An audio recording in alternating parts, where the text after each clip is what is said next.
India's DRDO introduces Laser Beam Rider Guidance System with Eye-Safe Laser Rangefinder.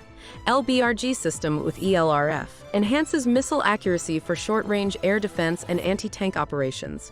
Resilient in adverse weather, low laser output power, precise targeting up to 5,000 meters. Elevates India's defense capabilities significantly.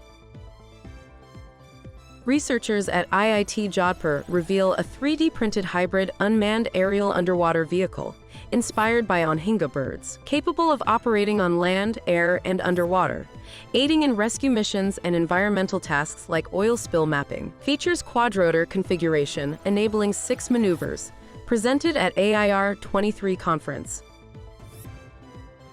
Hindustan Aeronautics Limited, HAL, aims to produce 240 AL-31FP jet engines, boosting India's defense self-reliance. These engines will power the Indian Air Force's Su-30MKI fighter jets, replacing older ones and enhancing indigenous manufacturing. The move signifies a significant step toward modernizing India's air defense capabilities.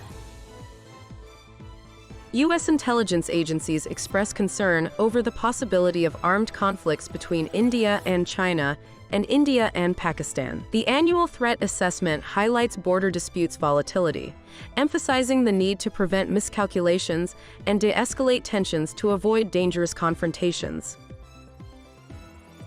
The Ministry of Defense unveils iDEX ADITI Edition 1.0, targeting Indian startups to develop a next-gen underwater vehicle based on the Indian Navy's Jodhpur design. The initiative aims to enhance underwater surveillance capabilities, emphasizing advanced mission control software, extended endurance, sensor integration, and autonomous operations.